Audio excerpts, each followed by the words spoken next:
भारतीय राज्यघटनेला 75 वर्षे पूर्ण झाल्याबद्दल भारतीय संसदेत विशेष चर्चा सुरू असताना भारतीय राज्यघटनेचे शिल्पकार भारतरत्न डॉक्टर बाबासाहेब आंबेडकर यांच्याविषयी देशाचे गृहमंत्री अमित शाह यांनी भर संसदेत आक्षेपार्ह विधान करून त्यांचा घोर अपमान केला असून देशातील जनमानसांच्या भावना दुखावल्या आहेत।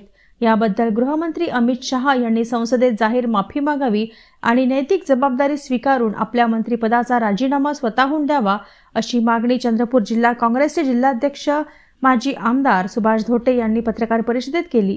केंद्र व सरकार यांच्या निष्क्रियतेमुळे देशात व राज्यात गुंडाराज वाढला आहे। महिलांवरील अत्याचार वाढले आहेत।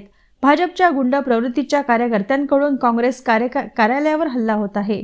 हे सरकार सर्वसामान्य जनतेला संरक्षण देण्यात अयशस्वी ठरले आहे असा आरोप चंद्रपूर जिल्हा काँग्रेसचे जिल्हाध्यक्ष माजी आमदार सुभाष धोटे यांनी पत्रकार परिषदेत केला। त्यामुळे वरील सर्व घटनाक्रम लक्षात घेता दिनांक 24 डिसेंबर 2024 रोजी डॉक्टर बाबासाहेब आंबेडकर सन्मान मोर्चाचे आयोजन चंद्रपूर येथे जिल्हा काँग्रेसच्या वतीने करण्यात येत आहे। यावेळी महामानव डॉक्टर बाबासाहेब आंबेडकर यांच्या पुतळ्याला पुष्पहार अर्पण करून जिल्हाधिकारी कार्यालयावर मोर्चाचे आयोजन करण्यात आले आहे। या आंदोलनात जिल्ह्यातील काँग्रेस पक्षाचे नेते, पदाधिकारी, माजी खासदार, आमदार, स्थानिक स्वराज्य संस्थांचे सदस्य, जिल्ह्यातील सर्व आघाडी संघटना, सेल व विभाग यांचे पदाधिकारी, कार्यकर्ते आणि नागरिकांनी मोठ्या संख्येने सहभागी व्हावे असे आवाहन चंद्रपूर जिल्हा काँग्रेसचे जिल्हाध्यक्ष माजी आमदार सुभाष धोटे यांनी केले आहे। देशाच्या राज्यघटनेला 75 वर्ष पूर्ण झाले। त्यानिमित्त आपण प्लॅटिनम ज्युबिली आपण साजरी करून आलेलो आहोत।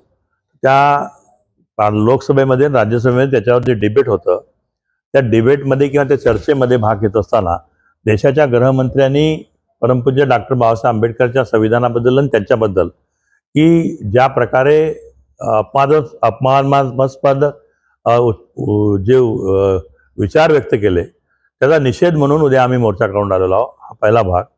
दुसरा, जी काही घटना परभणीमध्ये घडली तिथं पण बाबासाहेबांच्या पुतळ्यासमोर जे संविधानाच्या काही ओळी लिहिल्या होत्या त्या ओळी मिटवण्याचं काम एका व्यक्तीकडनं झालं, त्याच्याबद्दलही प्रशासनाने कुठली कारवाई केली नाही, तो एक मुद्दा।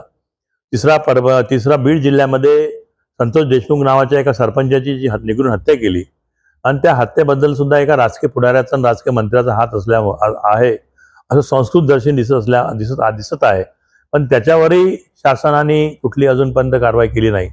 या सगळ्या गोष्टीचा निषेध आणि विशेषतः जो शेतमाल निघून आलेला आहे, विशेषतः सोयाबीन असेल, कपाशी असेल, धान असेल, हा शेतकरी नांगरला लावून आलेला आहे, व्यापारी त्याची लूट करून आलेले आहे। सरकार MSPच्या रेटनी कापूस आणि सोयाबीन विकत घेतो म्हणून सांगत आहे, परंतु विकत अजून त्या देवराने सेंटर ओपन नाही केले।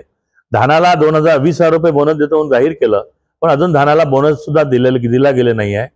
या सगळ्या गोष्टीच्या साठी म्हणून आम्ही चंद्रपूर शहर आणि जिल्हा काँग्रेसतर्फे उद्या परमपूज्य महामानव बाबासाहेब आंबेडकरच्या पुतळ्याला मालार्पण करून आम्ही शहरामधून मोर्चा काढून जिल्हाधिकाऱ्याला निवेदन देणार आहोत।